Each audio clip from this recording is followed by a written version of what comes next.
Jesu, Jesu, Jesu, Jesu, Jesu, Jesu, Jesu.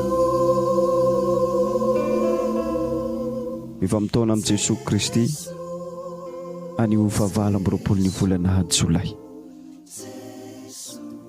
Aveloan'ny fitiavako irotsaka hatrany amin'ny faritra miafina indrindra ao aminao. Aza rindrina tsy hidirako ny ampahany tsirairay amin'ny tenanao. Fantatra hatrany amin'ny farahatinao sy izay ivelanao ianao. Ko aza manandratra aneo a endrika tonga lafatra. Ny ratra fenonao lavitra ny fahazavan'ny fitiavako dia anontraka ho fenonana. Ny fahotana izay iverinao ho azonao afenina dia hiamaro azy aho. Ary mety hafarany dia izy ireny no anjary hitantina ny fiainanao na dia tsy ho tsapanao akory azy zany. Misy kafa tanteraka amiko izay mahay manova.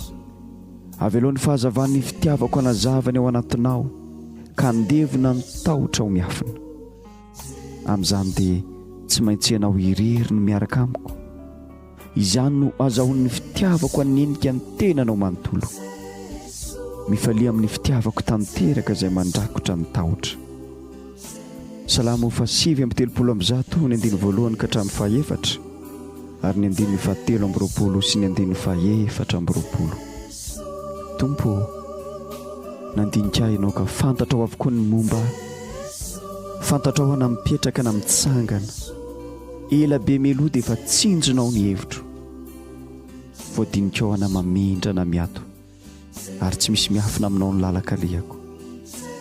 Tsy mbola eo ambavako akory ny teny ho lazaiko dia indro efa fantatrao avokoa Tompo.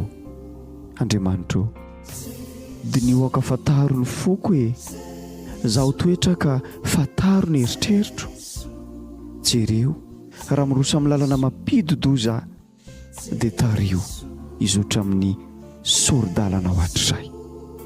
Jaona voalohany toko 4 ny andiny 9:20. Tsy mba manatahotra ny fitiavana, fa ny fitiavana lavorary mandraoka ny tahotra. Mifantoka amin'ny sazy manko ny tahotra. Fa izay matahotra dia mbola tsy lavorary amin'ny fitiavana. Amen.